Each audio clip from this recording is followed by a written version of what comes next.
عبادت سمجھا جائے شرک ہے۔ یہ جیسی صفتیں اللہ کی ہیں ویسی صفتیں مخلوق کے لیے سمجھی جائیں، مانی جائیں، تو یہ بھی شرک ہے۔ اس کا مطلب یہ نہیں کہ جس شخص میں یہ تین خرابیاں پائی جائیں گی وہ مشرک ہوگا، بلکہ تین پائی جائیں تو بھی مشرک ہوگا، دو پائی جائیں تو بھی مشرک ہوگا، اور صرف ایک پائی جائے تو بھی مشرک ہوگا۔ تو شرک یہ ہے کہ اللہ کے سوا کسی کو، کسی شخص کو، کسی مخلوق کو واجب الوجود سمجھنا، یا لائق عبادت سمجھنا، یا جیسی صفتیں اللہ کی ہیں ویسی صفتیں کسی اور ہستی کے لیے تسلیم کرنا شرک۔ اب ذرا ہر ایک کی وضاحت سن لیجیے۔ اللہ کے سوا کسی اور شخص کو واجب الوجود سمجھنا، یہ واجب الوجود یہ تھوڑا سا مشکل لفظ ہے، توجہ فرمائیں گے تو آسان ہو جائے گا۔ واجب الوجود کے لفظی معنی ہے جس کا وجود اور جس کا ہونا ضروری ہو، جی جس کا ہونا ضروری ہو اور جس کا نہ ہونا محال ہو، اس کے وجود کی نفی باطل ہو، اس کا عدم، اس کی موت، اس پر نیست کا آنا، اس کے وجود کی نفی کا ہونا باطل ہو، محال ہو۔ تو واجب الوجود کے معنی یہ ہے کہ اس کا ہونا ضروری ہے۔ دنیا میں کسی ہستی کا ہونا ضروری نہیں ہے، کسی کا ضروری نہیں ہونا، میرا، آپ کا، کسی نبی کا، پیغمبر کا، کسی بھی مخلوق کا ہونا ضروری نہیں ہے۔ اگر ہونا ضروری ہوتا تو پھر یہ ہمیشہ سے ہوتے، حالانکہ ہمیشہ سے تو نہیں ہے۔ حضور تاجدار مدینہ امام الانبیاء محمد الرسول اللہ صلی اللہ علیہ وسلم جو باعث تخلیق کائنات ہے وہ بھی تو پیدا ہوئے، تو حضور کی پیدائش سے پہلے حضور نہیں تھے، تو جہاں نہیں آ جائے وہ واجب الوجود نہیں ہوتا۔ اور اللہ رب العالمین کی ذات واجب الوجود ہے، اس کا وجود کبھی گم نہیں ہوا، اس کے وجود کی کبھی نفی نہیں ہوئی اور اس کے وجود کی کبھی نفی نہیں ہوگی۔ ماضی کی طرف چلے جائیں تو کبھی نفی نہیں، مستقبل کی طرف بڑھتے چلے جائیں تو کبھی اس کی نفی نہیں۔ لیکن دنیا میں جتنے انبیاء تشریف لائے، ماضی کی طرف جائیے تو ایک وقت آتا ہے کہ جہاں ان کی وجود کی نفی ہوتی ہے۔ ہم میں سے ہر ایک کے وجود کی نفی تھی، اس کے بعد اللہ نے ہمیں تخلیق کیا، لیکن اللہ کے وجود کی نفی کہیں بھی نظر نہیں آتی، تو واجب الوجود۔ دوسرے لفظوں میں آپ یوں کہہ سکتے ہیں کہ واجب الوجود اسے کہتے ہیں جو ازلی ہو، جو ابدی ہو،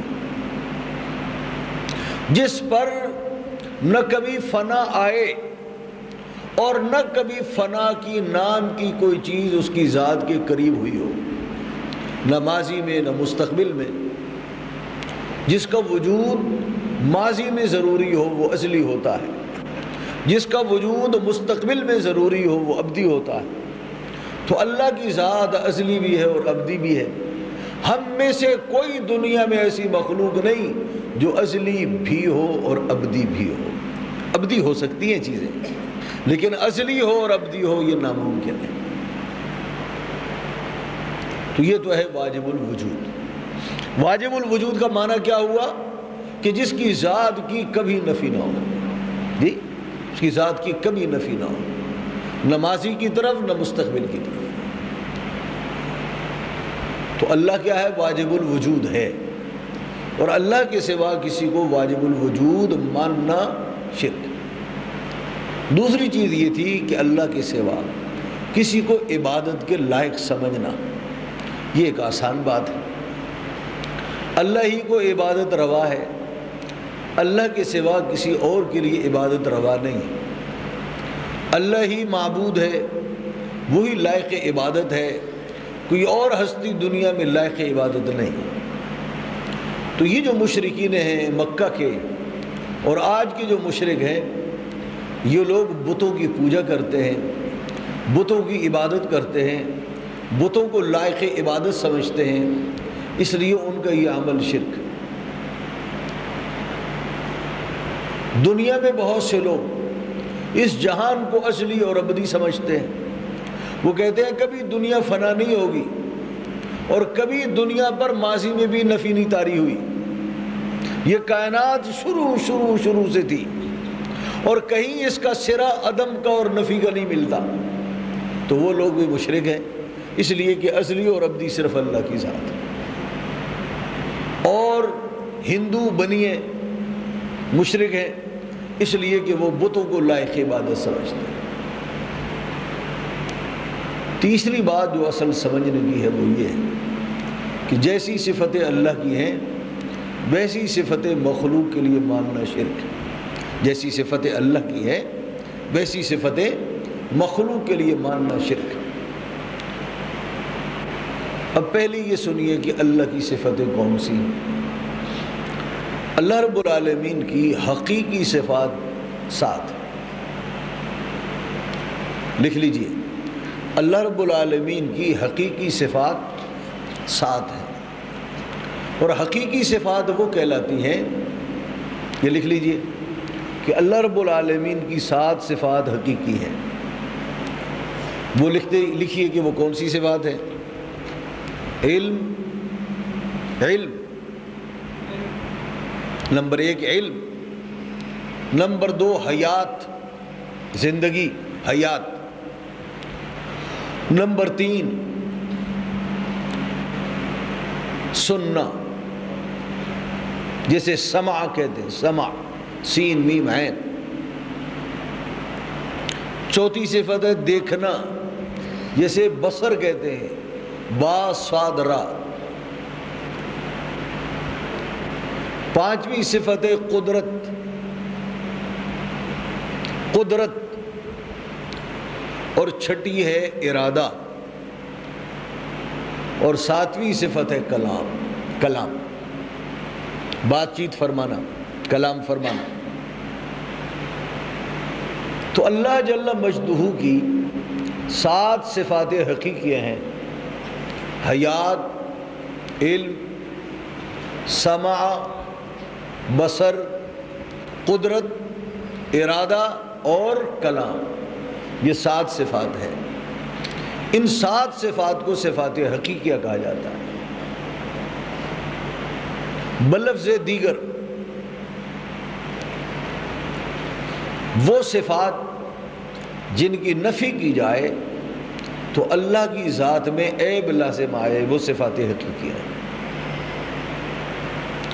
اگر ان صفات کی نفی کر دی جائے تو اللہ کی ذات میں عیب لازم آئے۔ مثال کے طور پر اگر اللہ سے علم کی نفی کی جائے تو پھر اس کی ذات میں جہالت پیدا ہوگی، جی جہالت عیب ہے۔ اگر حیات کی نفی کر دو تو پھر اس کی ذات میں موت آ جائے گی، موت اللہ کے لیے عیب ہے۔ اگر سننے کی نفی کر دو تو اس کا بہرا ہونا لازم آئے گا، نعوذ باللہ۔ بصر کی نفی کر دو تو اس کا اندھا ہونا لازم آئے گا، اور قدرت کی نفی کر دو، ارادے کی نفی کر دو تو پھر اس کا عاجز ہونا لازم آئے گا، اور کلام کی نفی کر دو تو گنگا ہونا لازم آئے گا۔ یہ وہ صفات ہیں کہ جن کی نفی سے اللہ کی ذات میں عیب پیدا ہو جائے، یہ صفات حقیقی ہیں۔ یہ 7 ہیں صفات حقیقی۔ اب پھر واپس جائیے کہ بات یہ ہو رہی تھی کہ جیسی صفتیں اللہ کی ہیں ویسی صفتیں کسی اور کے لیے ماننا شرک ہے، تو اللہ کی یہ 7 صفتیں ہیں حقیقیہ۔ اب سوال یہ پیدا ہوتا ہے کہ کیا یہ صفتیں انسان کی نہیں ہیں؟ اللہ کی پہلی صفت کون سی ہے؟ آپ نے لکھا ہے علم۔ کیا اللہ نے آپ لوگوں کو علم نہیں دیا؟ اگر علم نہیں دیا تو یہاں کیا کرنے کے لیے آئے؟ اسکول، کالج، تعلیمی ادارے کیوں بنتے ہیں؟ پڑھانے والے وہاں کیا کرتے ہیں اور پڑھنے والے کیا کرنے جاتے ہیں؟